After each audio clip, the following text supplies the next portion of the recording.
Fala galera, sejam bem-vindos ao primeiro podcast Monopólio Mental. A gente vai fazer uma série de podcasts entrevistando empreendedores, empresários, profissionais que estão à frente dos seus negócios ali, e a gente vai entender um pouquinho sobre o que faz essas pessoas empreenderem, o que faz essas pessoas acreditarem tanto no empreendedorismo no Brasil.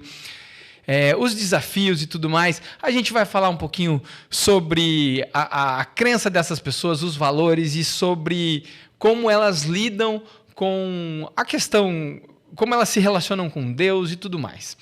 E hoje a gente tem a nossa primeira convidada. Eu tenho a honra de receber a minha primeira convidada aqui, que provavelmente você já conhece essa pessoa, pelo menos se você não conhece profissionalmente, conhece essa pessoa maravilhosa. E eu tenho a honra de receber hoje aqui para o nosso primeiro podcast, Natana Lacerda, a dona patroa, dona da bagaça toda, mãe dos meus filhos, minha esposa, dona do meu coração, da minha casa, dos meus bens. 50% de tudo que é seu é meu, quer dizer, é meu é seu. E já foi minha sócia, e a gente vai conhecer um pouquinho mais dessa pessoa, conhecer um pouquinho mais sobre a empreendedora por trás, né, dos negócios, a mulher por trás da empreendedora. Prazer ter você aqui. Acho que vai ser meio clichê essa entrevista, né, porque a gente vai ficar se olhando, vai ficar se... Mas, olha só, óbvio, eu conheço um pouquinho da sua história, mas me conta um pouquinho, quando que você decidiu começar a empreender na sua vida? Então, amor, foi na faculdade mesmo, amor. Vou chamar de amor, gente. Não vai, senhor entrevistador, não vai rolar. Felipe também não vai rolar. Pronto. Foi na faculdade. Eu já comecei a ter experiências profissionais e tal, sou formada em jornalismo. Aliás, a gente se conheceu na faculdade, tá? Que a gente fez o mesmo curso. A gente se conheceu antes, mas que a gente se aprofundou na nossa amizade foi na faculdade. Na faculdade. A gente fez comunicação social, fiz habilitação em jornalismo. E na faculdade mesmo eu já comecei a trabalhar dentro da área. Passei por rádio, passei por TV também, algumas experiências, mas foi na assessoria de imprensa que eu me encontrei. E aí, ali já eu fui entendendo que eu queria ir mais para o corporativo, para o empresarial, que eu queria usar o jornalismo mais dessa forma do que da forma mais tradicional, na imprensa mesmo. E ali eu já comecei a sonhar em empreender, porque eu trabalhei num lugar onde o dono era bem empreendedorzão, assim. E eu falava, eu quero fazer isso. Olha, vocês estão ouvindo esse áudio? Esse áudio aqui é que nós temos um bebê aqui no nosso estúdio, que é o nosso filho Miguel, que está aqui. Então, se você ouviu um bebê chorando alguma coisa, é ele que está aqui. E talvez a gente tenha que parar essa entrevista.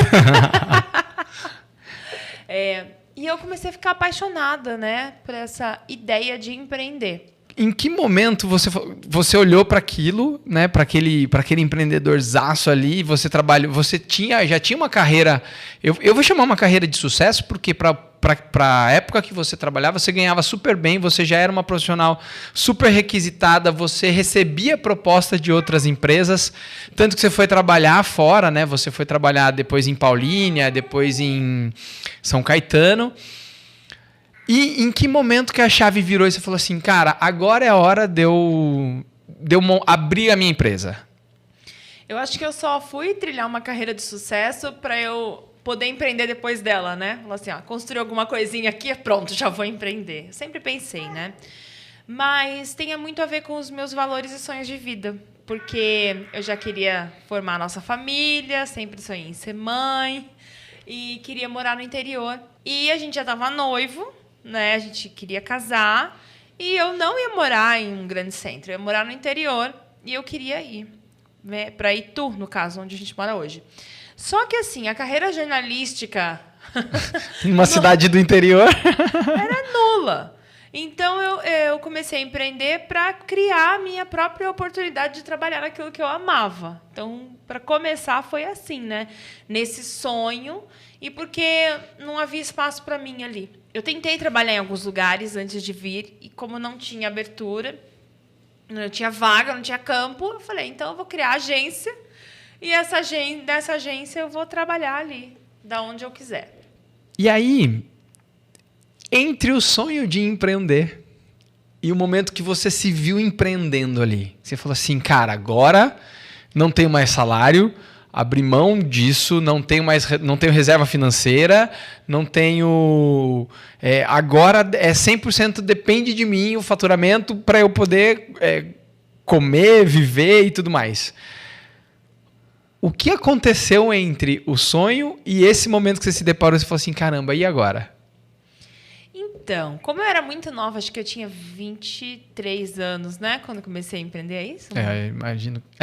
23 anos. Gente, eu era muito novinha. Então, eu sempre fui muito ousada, assim, nas minhas ideias. E naquela época não era um peso e nem era uma grande questão para mim. Eu sabia que eu tinha capacidade de criar dinheiro, de fazer dinheiro e de ir atrás de clientes, de conseguir clientes. Eu tinha facilidade de convencer as pessoas, tinha network, enfim, né, habilidades que eu tinha ali, que eu tinha construído. E eu sabia que, de algum jeito, eu ia conseguir. E também não era muito apegada a uma ideia fixa, assim. Então, o que eu pensava? Eu falava, gente, fome eu não passo, porque assim, até a unha eu sei fazer. Se precisar, eu sento, eu vou fazer uma unha, eu vou pegar uma outra habilidade que eu tenho e vou fazer para arrumar dinheiro, para empreender de novo naquilo que eu gosto. Então, naquela época não era um peso, eu não tinha tantas responsabilidades assim. E qualquer dinheiro que entrava para mim era lucro, né? Porque não era fixo, mas já no começo, com os primeiros clientes, eu já fazia mais do que o que eu ganhava no CLT. Que você fazia no CLT. Então foi rápido assim. E de onde vinha essa certeza de que você conseguiria fazer dinheiro de um jeito fácil, assim, no sentido de onde vinha essa certeza? Eu acho que tem um pouco da minha personalidade de encarar as coisas, mas eu acredito que foi da minha criação, meu pai e minha mãe. Meu pai, ele era assim, prestador de serviços, empreendedor. E minha mãe, ela me educou e me criou. E ela sempre me fez acreditar que, tipo, o que eu fizesse, eu ia dar certo se eu me dedicasse muito. Ela sempre falou assim, não existe, você só vai dar certo se você fizer determinadas profissões, que são as profissões hype aí, que todo mundo faz. Ela falava, se você se dedicar... Eu falava, eu queria jogar basquete, eu queria ir para o ramo da música. Ela, se você se dedicar, você vai conseguir. Vai ter sucesso. E eu simplesmente coloquei essa crença e para mim isso é uma verdade absoluta. Ou seja, o sucesso era uma questão, era inevitável desde que você não se esforçasse, mas que você se dedicasse àquilo. Sim. Com dedicação, com esforço, com empenho, com foco. Ela sempre deixou isso muito claro e foi uma crença que eu construí na minha cabeça que me ajudou muito. E você considera que você teve sucesso na sua vida como empreendedora? Com certeza, em várias fases. Eu cheguei... Pera. Como assim em várias fases? Tipo, não é um sucesso permanente, assim? Gente, lógico que não. A vida é tipo um videogame, né? Quando a gente chega numa fase, a gente quer passar de fase, né? Então, as coisas que eu almejava quando eu comecei a empreender, eu conquistei em determinadas fases. E aí a gente muda de vida, muda de interesses, quer outras coisas, né? Outras coisas começam a virar sinônimo de sucesso. E a gente vai buscar aquilo, né? Não sucesso da caixinha, mas aquilo que faz sentido para nós em cada momento da vida. E quais foram os momentos, então, de sucesso que você fala assim, cara, esses momentos eu tive sucesso profissional? Olha, a gente começou, não sei se vocês sabem, em cima da casa dos pais do Felipe, do meu sogro e da minha sogra, tem um quarto.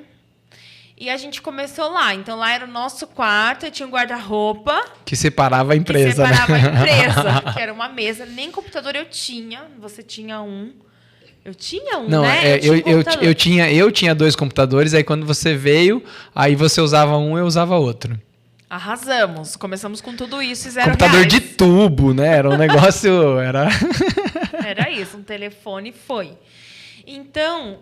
O primeiro sucesso, o primeiro lugar onde eu falei, yes, esta coisa vai dar certo, foi quando dali do Cafofo, do Cafofo, a gente começou a fechar a mídia nacional e ter cliente grande e de FIIs mensais altos. Então, clientes que pagavam bem e a gente, tipo, fechando mídias grandes. É quando eu senti o cheirinho do... Caraca, sabe, assim, eu tô indo pro lugar certo. Esse foi o primeiro. E quando ela diz mídia grande, a gente fechava Globo, Fantástico de Globo dentro Sport, de um quartinho, né? E o FII mensal que a Natana fala, que era alto, pra época, 16 anos atrás, a gente recebia R$1.500, R$2.000, R$3.000... de dentro de um quartinho, né? Então, às vezes você tá olhando para sua situação agora e você fala assim, não dá para eu começar a empreender. Dá, né? Desde que você faça um bom trabalho, você consegue empreender. Mas vamos voltar. Esse foi o primeiro ponto de sucesso. Quais são os outros pontos que você falou assim, cara, eu sou um sucesso como profissional? Sou um sucesso. Quando a gente alugou o primeiro escritório, que a gente saiu do Cafofo, foi, né, para uma sala com mesa, cadeira, coisas, pessoas, equipe. Esse foi o segundo, né, momento assim que eu falei, estamos crescendo, uau, né? Estamos no caminho. Aí depois foi quando eu consegui participar de um grupo de networking, assim. Não, pode falar, o Mastermind. Um Mastermind. Mastermind do Érico Rocha, gente. Ela participou do Mastermind do Érico Rocha. Foi selecionada. E por ter conseguido o valor, que era um valor muito alto para nós na época, por estar ao lado daquelas pessoas, eu também dei uma carimbada ali. Falei, né? E você tinha um reconhecimento dessas pessoas lá também, né? Como de alguém que tinha construído, nessa fase você já tinha atendido muita gente do mercado. Aliás, assim, você já tinha atendido muita gente do mercado geral, tanto da área pet, que foi onde você teve muito destaque, inclusive, né? Sim. E você já atendia nessa época, a gente já atendia, né? Nessa época, a galera do digital. Sim. Então você já foi uma das selecionadas exatamente porque você já tinha esse reconhecimento como alguém que cuidava da construção de autoridade de outras pessoas, né? A gente tinha muitos clientes que participavam, né, que eram cria da fórmula de lançamento, né, que usavam essa metodologia de vendas, e a gente fazia toda a parte de mídia, de assessoria de imprensa deles, e muitos de posicionamento, outras coisas da área de construção de autoridade que a gente já fala para vocês. Mas foi quando eu cheguei nesse lugar e eu estava ali entre essas pessoas que faziam muito dinheiro, que tinham uma mentalidade, um alcance, né? Uma forma de viver e pensar tão diferente. Eu falei, caraca, eu cheguei aqui, né? Isso tudo profissionalmente, né? Sucesso pessoal são outras coisas, né? E teve mais algum outro momento que você falou assim... porque eu sei que depois disso você mudou a sua vida completamente. Porque nessa fase a gente tinha agência... Uhum. A gente atendia todas essas pessoas e aí teve um momento depois disso que você falou que a forma de entender o sucesso para você mudou? Sim, depois do nascimento do Bento, da gravidez do Bento. Quando eu engravidei do meu primeiro filho, era em 2016 e eu tinha feito mais de 40 viagens, já estava indo para evento, estava nesses grupos aí de empreendedorismo, tal, de marketing digital. E eu queria muito ser mãe, fazia anos, né, que a gente estava tentando. E eu engravidei nessa época, na época do ápice na época mais louca, né? Na época que minha vida era uma mala, né? Eu só desfazia mala e fazia mala. Era isso que eu fazia da minha vida, né? Não tinha nem... né? Era sempre uma malinha, né? E nessa época... eu engravidei e eu comecei a pensar, caraca, como é que eu vou cuidar de um filho com essa vida louca, né? Trabalhava 14 horas por dia, né? Muito, viajava muito, ficava muito tempo fora, né? Era uma loucura, assim. Pessoalmente, eu sei que eu deixei muita coisa para trás da minha vida pessoal para conseguir construir a empresa que a gente construiu. Eu passei dos meus 20 aos 30 anos... trabalhando enlouquecidamente sem nenhum outro foco, né? Até perdendo saúde física, saúde mental, tudo que vocês podem imaginar por conta de um sonho, né? Uhum. De uma construção que não era só minha, não era só sua, era de toda uma equipe, né? Mas quando eu engravidei, eu falei, não vai rolar, esse lifestyle não combina com criar um filho. E eu comecei a questionar, né, como eu estava vivendo e o que eu queria para minha vida a partir daquele momento. E aí, o que que mudou? O que que mudou dessa análise que você fez, engravidou, olhou para aquela vida e aí você falou assim, cara, isso aqui não serve mais. O que que você fez? Quais foram as decisões que você tomou para te trazer para a vida que você tem hoje? Você sabe que eu tive uma resistência em mudar, né? Porque mesmo sabendo que eu precisava de uma vida diferente, é como se eu tivesse a obrigação de continuar com aquele negócio, aquele formato de trabalho, mesmo aquilo não me representando mais. É como se eu tivesse a obrigação como se fosse um legado que eu tinha que deixar, eu tinha que manter, eu tinha que... Então, depois disso, eu ainda fui realizar um outro sonho profissional, que a gente sempre... Você lembra quando a gente passava em frente ao prédio espelhado aqui? Então, tem um prédio. Que é o prédio mais chique da cidade, assim. Da cidade. Um prédio de empresas, né? É. E a gente sempre passava na frente desse prédio, assim, esse prédio espelhado, e a gente sempre falava, um dia a gente vai ter um escritório aqui, um dia a gente vai ter um escritório aqui. E depois que o Bento nasceu, ele tinha 1 aninho, aí a gente começou a fazer... a gente alugou uma sala lá, fez uma baita estrutura linda, decorada, a coisa mais linda do mundo, e conseguiu montar a estrutura lá. Lá onde era o nosso sonho. Nosso sonho, né? A gente mentalizou muito aquilo. Só que a maior loucura, assim, foi que quando a gente realizou isso, era para eu estar muito feliz, né? Mas eu já sabia que aquele não era mais o meu caminho. Que a pessoa que sonhou com aquilo... Não era mais quem você era, né? E aí eu falava, cara, por que é que não está tão bom e realizado? Eu não estou tão bem realizada assim quanto eu imaginei que estaria a hora que eu chegasse lá. Porque esse era o meu chegar lá. Agora, o que pesou nessa decisão, e aí agora eu vou trazer um pouco da minha visão, porque eu estava vivendo junto essa história, né? Era o fato de você chegar lá e aquilo não fazer mais sentido, ou era o fato de você chegar lá e aquilo não fazer mais sentido porque você continuava trabalhando freneticamente, nessa época a gente pegava o Bento, que é o nosso filho, a gente chegava a pegar 9, 10 horas da noite na casa dos meus pais, que ele ficava com eles, né? Sim. O que pesou mais? Foi a questão toda de chegar lá e olhar para aquilo e entender que aquilo não era mais você, ou você conseguiu enxergar que aquilo não era mais você por conta daquilo que você estava abrindo mão? Eu acho que é por conta do que eu estava abrindo mão. Que pergunta, né? Agora me aprofundando. Porque era o seguinte, eu acreditava que para manter aquilo rodando, eu precisava me dedicar daquela forma como eu vinha me dedicando há tantos anos. Até porque isso é uma crença que existe mesmo, né? Para você ter sucesso, você tem que trabalhar que nem um escravo, virar escravo do teu próprio negócio, né? E assim, para mim estava muito certo de que se eu não me dedicasse àquele ponto, aquilo não ia rodar. Então, eu estava fazendo algo que fisicamente eu não tinha mais condições, porque como eu tinha um filhinho pequeno, ele não dormia, eu amamentava, eu ficava de manhã com ele, e eu lembro até hoje, assim, tipo, quando eu estava no maior sucesso e todo mundo falando, uau, Natana! Eu lembro que eu ficava com meu filhinho de manhã, aí eu deixava ele chorando lá na minha sogra, porque ele sempre, né, ele não queria ficar, no comecinho, né? E eu dava a volta na esquina, assim, antes de ir para o escritório, e eu parava o carro e desabava, assim. Porque eu tinha que dar 3, 4 mentorias, eu sabia que ia ser uma jornada muito pesada, exaustiva, assim, mental.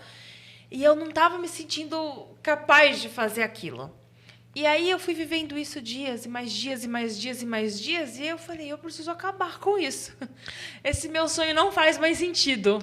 Eu preciso construir um novo jeito de pensar o sucesso. Ou seja, né? Olha que loucura. No momento que as pessoas mais te aplaudiam, no momento que as pessoas mais te reconheciam profissionalmente, era onde você pessoalmente estava mais destruída no sentido de tudo que você estava vivendo, dos desafios ali de ser mãe e tudo mais.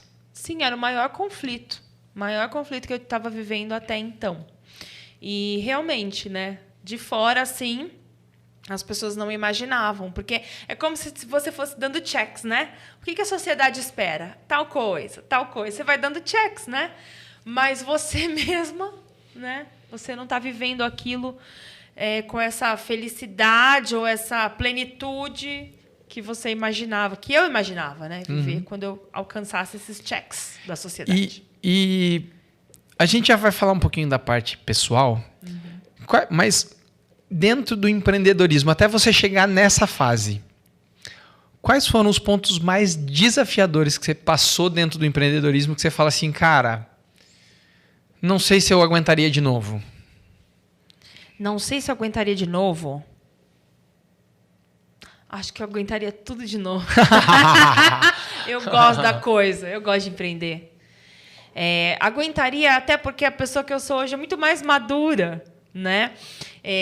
Tem coisas que a gente vivia lá no começo de que a gente estava empreendendo, que eram desafios imensos quando a gente começou, e hoje, tipo, tiraria de letra. Mas o mais desafiador é fazer os outros ganharem dinheiro e você estar sem. Que isso acontece muito quando você está empreendendo, né? Principalmente quando você presta algum tipo de serviço, né? Sim. Muitas vezes você ajuda a outra pessoa, mas você mesmo tá fudido ali, né? Então, assim, a gente... muitas vezes, né, como a gente trabalha na área de comunicação, de construção de marca, a gente gerava resultados para os outros e em muitos momentos você está vivendo desafios financeiros. E eu acho que o maior desafio é emocional. Para mim, empreendedor ganha o jogo na cabeça, nas emoções, né, no coração e na mente. Não é exatamente, né, na ordem prática do dia a ideia mais brilhante, mas é quem aguenta melhor esses desafios, porque a pessoa que está lá no topo é a mesma pessoa que às vezes está sem grana. É você com as suas habilidades, só que é um momento diferente da sua vida, e você lembrar quem você é, além dos resultados ou da sua falta de resultados, o segredo e é o maior desafio. Isso é fundamental, né? Você não achar que você é o resultado que você gera. Uma fase ruim, né? Porque eu tô numa fase ruim sem dinheiro, eu sou um bosta, ou porque eu tô numa fase boa, eu sou topzera da galáxia. Não é isso, né? Na verdade, você é a mesma pessoa, independente do resultado que você está gerando, é isso? É isso, porque assim, lógico, você é a mesma pessoa, o mesmo ser, com habilidades diferentes, com conhecimentos diferentes. E empreender tem uma curva de aprendizado gigante. É um eterno não saber, não é? É um eterno se deparar com como eu vou resolver isso, como eu vou resolver isso. E você nunca tem habilidades suficientes para resolver tudo. Você tem que ir se treinando, se melhorando. E acho que o grande lance é que se você tem habilidade para resolver tudo, o seu negócio não está crescendo, né? E se você tem controle total do seu negócio, significa que ele não está crescendo porque você só cresce com novos desafios. Não tem como você crescer sem ter desafios, né? E você não aprende o negócio e fica bom. Tem uma curva de aprendizagem. Então, ok, agora meu desafio é a gestão de pessoas. Aprendi. Não é assim. Não, você vai apanhar muito, né? Então, você vai apanhar, você vai perder, você vai, entendeu? Vai acontecer muita coisa até você ficar bom naquilo. E a hora que você fica bom naquilo, você tem novos desafios, que aquela habilidade já não é suficiente. Então, empreender, fala sério, é um excelente jeito da gente se desenvolver, né? Mente, corpo, alma, espírito, tudo. Porque é um eterno se desafiar, assim. E hoje, como é a sua relação com o trabalho, com a família, com seus filhos, com seu marido? Como é essa relação? Como você consegue equilibrar essas coisas? Eu demorei, curva de aprendizagem, né? Eu demorei para entender como é que eu equilibrava todos esses pratos, mas eu comecei a observar que existiam formas mais inteligentes de trabalhar. Acho que esse foi o primeiro ponto, né? Falei, cara, como é que eu vou conseguir priorizar a minha família e ter uma carreira? Essa é a pergunta. E aí eu comecei a tomar decisões para que eu pudesse não desistir de trabalhar, não desistir dos meus negócios, mas que eu pudesse ficar com o meu filho, ter um segundo filho, né? Uhum. E a gente continuar ali as nossas conquistas pessoais, que para mim se tornaram a prioridade. Então, eu comecei a olhar com muito mais carinho para o digital e a entender como eu poderia trabalhar menos horas de uma forma mais produtiva, mais inteligente e conciliar. Então, hoje, assim, eu aprendi muito sobre produtividade mesmo, porque uma coisa que antes eu gastava um dia inteiro para fazer, hoje eu falo, cara, eu tenho 1 hora para fazer isso e é o que foi. E tem que fazer em 1 hora, né? Porque se você não fizer em 1 hora, o filho acorda, você tem que dar de mamar, ele tem uma cólica ali, pronto, você não tem mais tempo para fazer nada. Mãe, assim, a gente tem que ser muito produtiva, muito. A gente não pode perder tempo com nada. Então, eu procuro, assim, ter bastante disciplina nas minhas atividades para que a hora que eu estou trabalhando, eu tenho que estar 1000% ali, senão eu me perco completamente. E eu tenho horários, momentos onde eu estou com a família, né? Agora, com o bebê pequeno, eu sou sempre dele, ele é a prioridade, e eu faço todo o resto, né, na hora que dá. Mas é de uma forma mais equilibrada. Só que, assim, a gente tem que entender porque a gente diz sim, principalmente falar os nãos necessários.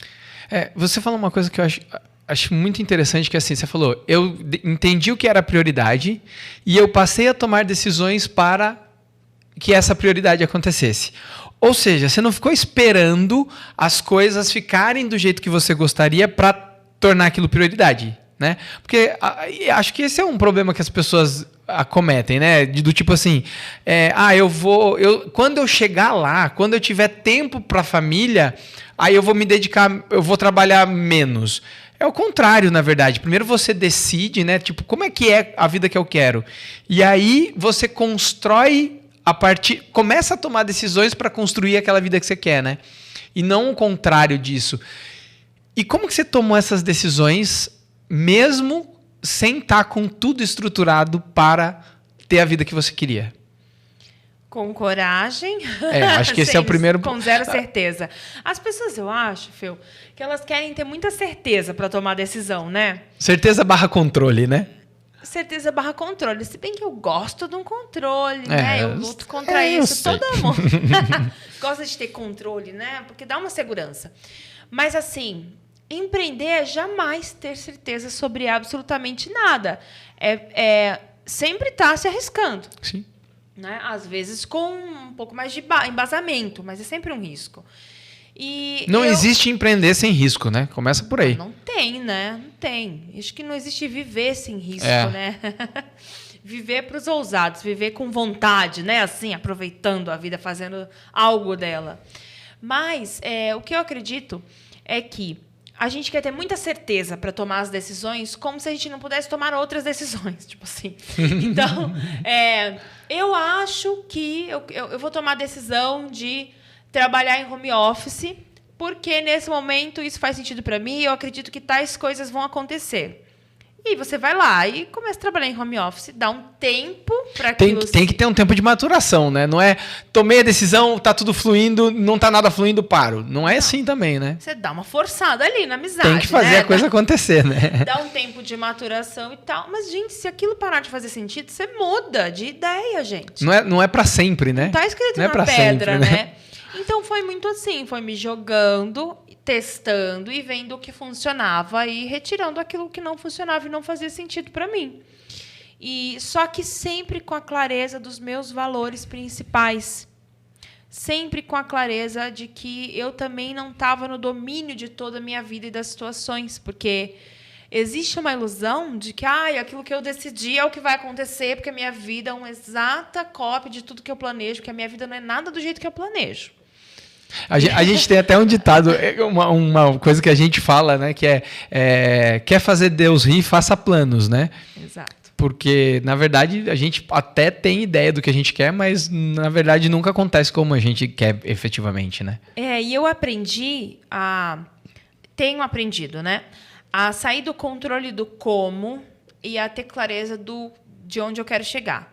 Então, eu sempre digo assim, olha, eu quero um trabalho que eu gere muita transformação na vida das pessoas, que eu tenha uma boa monetização e que eu consiga conciliar priorizando a minha família.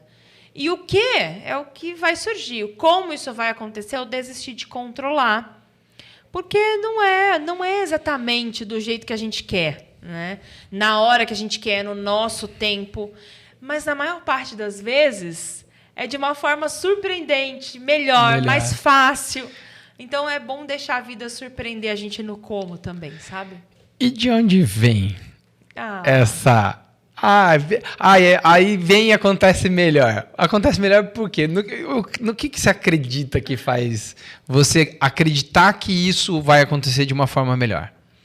Deus, a fé, a certeza de que eu estou sendo cuidada de alguma forma e que existe um plano maior do que eu e minhas decisões e minhas vontadinhas. Mas vamos falar um pouquinho sobre isso? Porque eu sei que durante muito tempo, eu posso falar sobre mim, né? Eu fiquei muito afastado disso. A gente pode até em algum outro momento falar sobre como foi esse momento de resgate que aconteceu em família, né? Mas eu também sinto que você também resgatou isso em você. Como foi esse resgate? Como foi e como está sendo depois a sua vida depois desse resgate, desse reencontro com Deus? Ai, pois é. Eu tive uma adolescência muito próxima de Deus, né? Participava de grupos de jovens na Igreja Católica na época, tocava em banda, era muito assim, né? Banda católica, né? Banda católica. Era muito assim conectada. Mas a vida foi passando, a gente vai mudando de prioridades e tal. E em muitos momentos eu me vi bastante afastada, assim. Mas entre o Bento e o Miguel, a gente teve uma gravidez, né? A gente teve uma antes do Bento. Aí o Bento. Nós somos pais de 4. A gente teve um antes do Bento, que foi uma gestação que não foi para frente. Depois a gente teve o Bento. Aí a gente teve uma outra gestação que não foi para frente. E depois a gente foi agraciado com o Miguel. E a gente, né, fala, negócio de aberto à vida. A gente sempre quis ter filho. Desde que a gente casou, a gente nunca fez nada para evitar filhos, né? E a gente teve esses, né?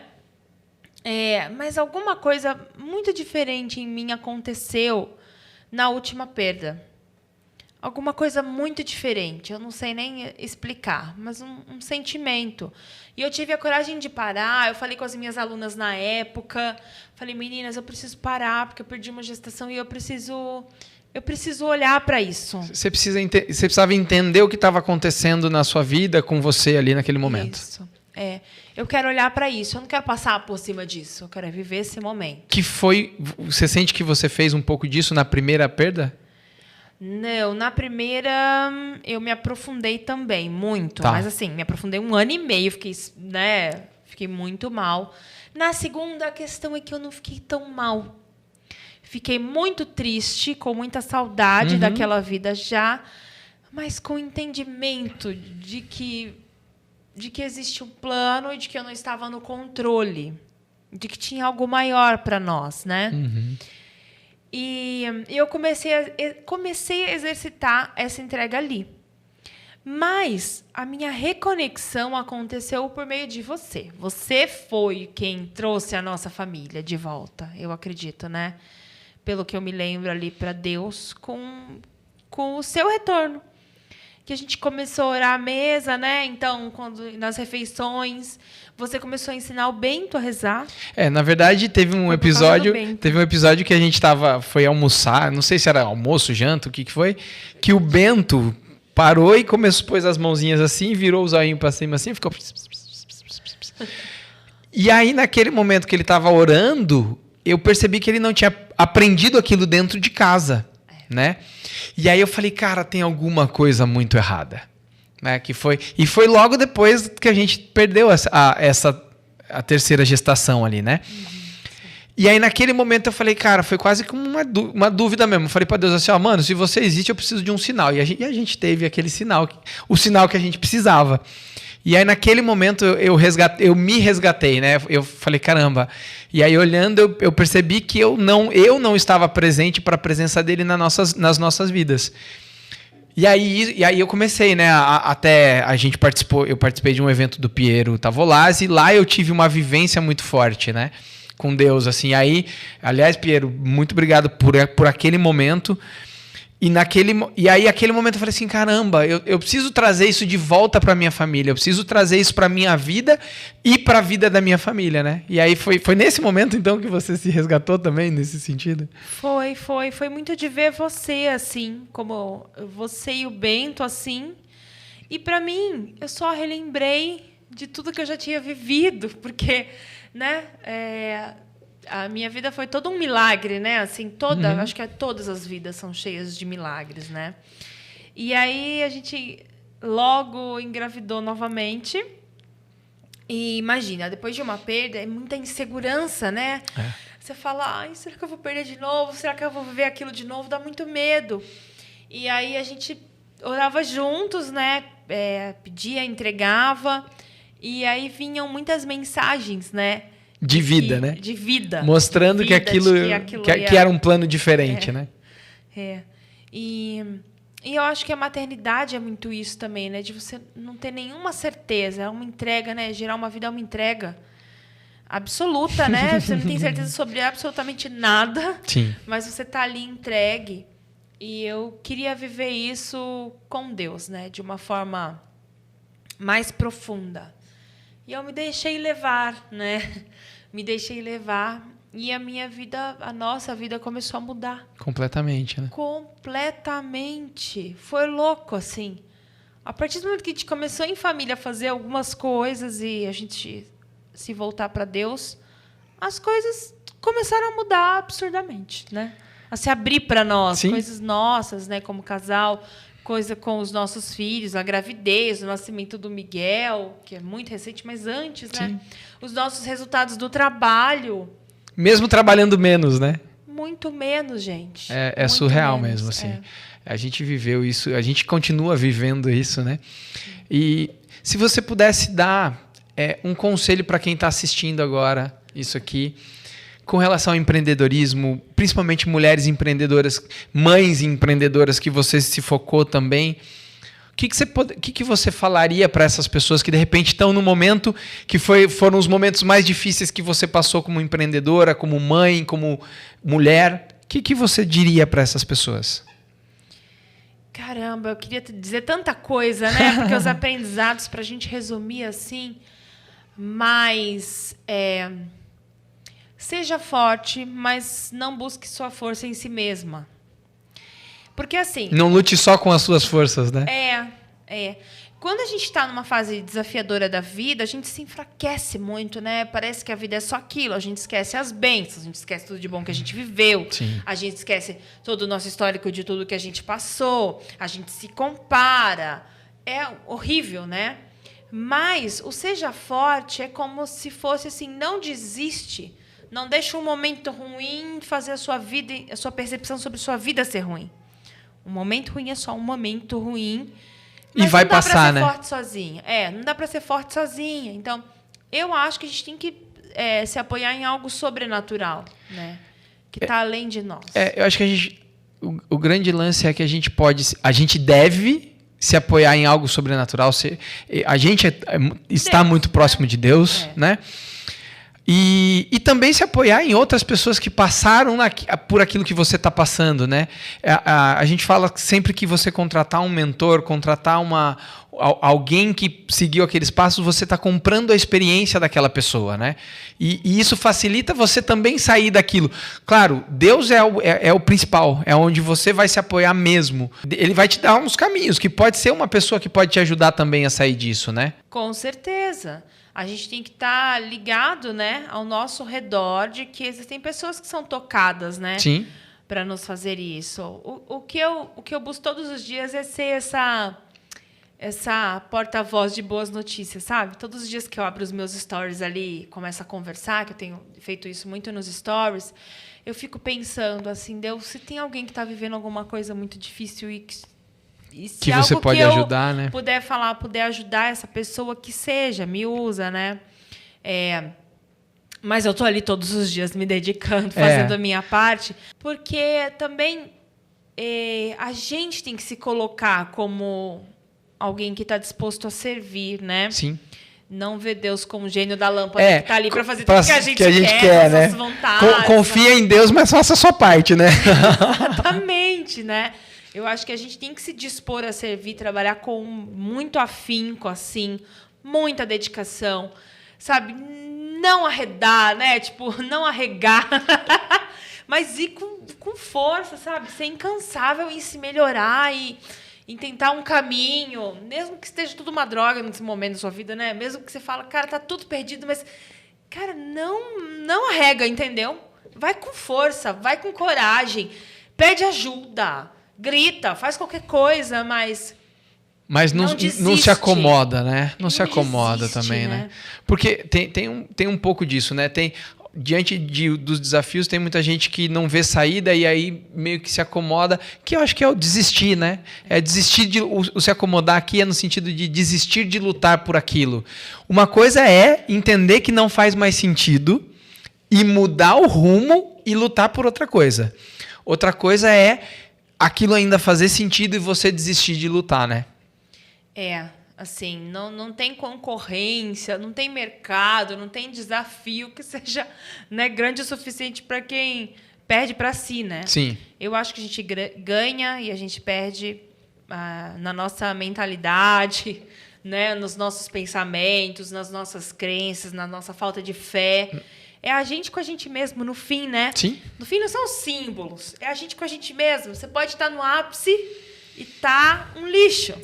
Você pode estar num momento de vida que todo mundo julgaria simples e tá em êxtase, né? Não que a vida tenha que ser essas camadas, Sim. assim, né? Você pode estar só normal ali, vivendo bem, mesmo com, né, os seus símbolos serem normais, digamos, diante da sociedade. Você não tá o sucesso. O sucesso é você quem cria, você quem define o que é para você, muda ao longo da vida. Mas eu acredito que para a gente ter uma existência que vale a pena, a gente precisa seguir com coragem, sabe? Lutar. Não lutar no sentido de fazer de tudo uma luta de ringue, mas no sentido de vai em frente, porque aqui a gente está para evoluir, para fazer pelos outros, né? Uhum. Não para fazer disso aqui uma jornada egoísta de o que o mundo tem para mim, mas do que eu tenho para o mundo. Como é que eu posso servir, dentro das minhas limitações e habilidades, como é que eu posso servir o mundo e fazer dele um lugar melhor, né? Acho que e o empreender é isso, né? É olhar porque o mundo está precisando e oferecer uma solução para aquele problema que muita gente tem, né? Empreender é servir, não é ser visto, né? A não ser que ser visto sirva para você servir mais gente. Mas é sobre servir, né? É sobre ajudar muita gente. É sobre... o trabalho, ele é muito nobre, né? Ele é a sua entrega para o mundo, né? Então, a gente tem que olhar para ele com esse valor e não abrir mão dos nossos valores essenciais por ele, né? Ele é parte. Não negociar, né? Não negociar com os valores para ter um sucesso que as pessoas acreditam que seja o sucesso que você precisa ter, né? E também não comprar, né, a sequência de valores do mercado. Né? Os valores têm que ser saúde, depois família, trabalho. Gente, é o que você quiser. É o que você quiser, vontade, né? Até porque... Saúde nem é o meu número 1. Meu número é a família. Porque não dá, assim, eu não deixo vocês porque eu quero ter saúde ou treinar. Eu vou equilibrando tudo isso, porque a prioridade é a família, depois é trabalho, depois é saúde. E acho que ter clareza dos valores te ajuda a tomar decisões para priorizar aquilo que para você é mais importante, né? E se isso não é felicidade, né? Que é viver de acordo com o que você acredita, o que é, né? Pois é. Obrigado por ter sido a primeira convidada do podcast. É sempre Você sabe que eu aprendo muito com você. Sabe que eu tenho muito orgulho da pessoa que você se tornou, porque eu te conheço desde que você tem 20 anos, 19 anos, né? Uhum. Desde que você tem 19 anos. Aliás, nós estamos juntos desde dessa idade quase, né? E você sabe o quanto eu te admiro como pessoa e como profissional. Aliás, muito do que eu aplico hoje, do que eu ensino hoje para as pessoas, eu aprendi com você. Queria dizer que foi uma honra receber você aqui, dizer que eu amo muito você, eu honro muito a sua vida, você sabe disso, e que Deus possa continuar te abençoando muito, abençoando a nossa família. e abençoando você como profissional, porque você entrega muito valor para as pessoas, você gera muita transformação na vida das pessoas. Eu vejo os depoimentos, eu vejo a relação que todo mundo que passou pelas suas mãos tem com você. E é isso. Obrigado. Foi um prazer ter você aqui. Eu que agradeço. Um prazer inaugurar com o pé direito esse espaço de troca de entrevistas, né? De informações e de inspiração. Então, que você inspire muita gente, que as pessoas conheçam um pouquinho mais da sua essência, que é maravilhosa, e prestigiem, né? Compartilhem, venham, ouçam, perguntem. As trocas humanas, acho que é o que a gente tem de mais precioso, assim. Muito sucesso para você. E obrigada por ser esse pai, esse marido maravilhoso, esse homem aí para nossa família, que se constrói todos os dias humilde, que, sabe, não tem medo de sentar nas cadeiras para aprender sempre, de se expor, de se colocar como um aprendiz. Você me inspira muito assim. Te amo. Te amo, viu? Obrigada, Galeritas, gente. é isso. Um grande abraço. Então, compartilha se esse podcast gerou valor para você, compartilha com as pessoas, compartilha com os amigos empresários, manda sua pergunta, manda sua crítica construtiva aqui, porque a gente está aqui sempre para entregar o melhor para você, beleza? Um grande beijo e valeu!